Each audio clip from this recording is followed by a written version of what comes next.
Assalamualaikum warahmatullahi wabarakatuh. Kami dari kelompok 3 akan menjelaskan mengenai implementasi penerapan Markov Chain Discrete pada peramalan pangsa pasar handphone studi kasus analisis perpindahan merek handphone. Anggota kelompok kami diantaranya sebagai berikut. Yuk langsung saja kita simak videonya. Perkembangan zaman yang semakin cepat membuat para produsen untuk selalu melakukan inovasi produk, sehingga persaingan pasar semakin ketat. Saat ini, handphone merupakan salah satu alat komunikasi yang sudah menjadi bagian dari gaya hidup masyarakat dan hampir semua orang menggunakan handphone. Sehingga banyak merek handphone bermunculan dengan berbagai variasi. Sehingga para produsen handphone harus melakukan survei pasar jika tidak ingin produknya terlempar dari persaingan pasar. Cara yang dilakukan untuk memprediksi pangsa pasar suatu produk adalah dengan menggunakan metode Markov Chain. Markov Chain adalah suatu metode yang mempelajari sifat-sifat suatu variabel pada masa sekarang yang didasarkan pada sifat-sifat masa lalu. Dalam usaha ini menaksir sifat-sifat variabel tersebut di masa yang akan datang. Hasilnya yaitu informasi probabilistik yang dapat digunakan untuk membantu pembuatan keputusan nantinya. Ruang lingkup Markov Chain ini sendiri yaitu diterapkan terutama pada sistem yang menampilkan perkiraan probabilitas dari suatu keadaan ke keadaan lainnya di sepanjang waktu. Contohnya apa? Yaitu menentukan probabilitas bahwa sebuah mesin hari ini dapat beroperasi dan keesokan harinya rusak. Yang kedua yaitu seorang pelanggan akan mengganti merek dari satu bulan ke bulan berikutnya. Pembahasan Markov Chain ini sendiri ada beberapa yaitu peluang transisi n-step, persamaan Chapman-Kolmogorov, vektor keadaan, probabilitas keadaan tetap, dan terakhir yaitu penentuan probabilitas keadaan. Flowchart yang pertama yaitu menjelaskan langkah-langkah dalam pembuatan makalah Markov Chain.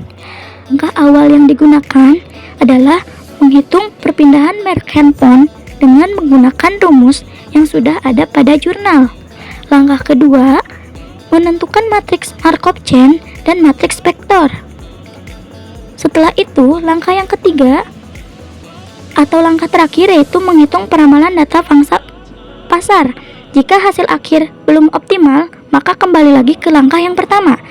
Dan jika sudah optimal, maka pengolahan data tersebut sudah selesai.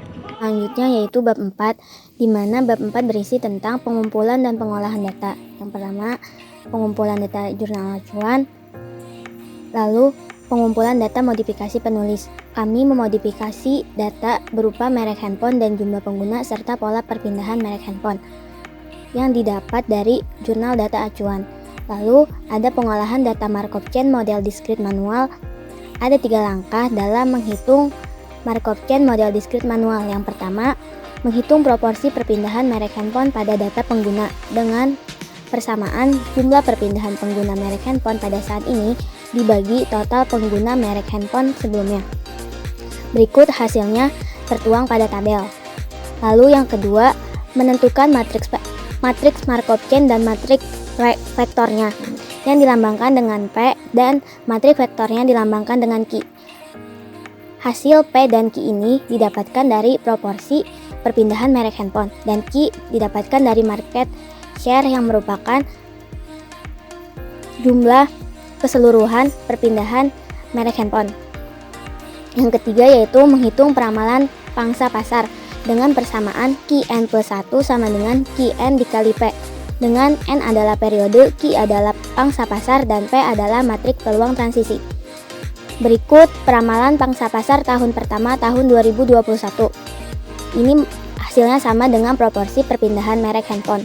Yang kedua yaitu peramalan pangsa pasar tahun kedua tahun 2022 dengan rumus Q2 sama dengan I dikali P.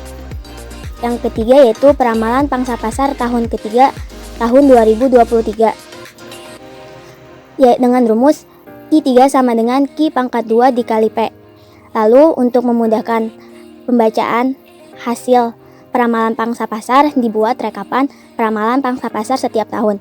Dari tabel tersebut dapat disimpulkan berdasarkan pangsa pasar tahun 2021, 2022, dan 2023 terjadi penurunan pangsa pasar setiap merek handphone di kalangan mahasiswa.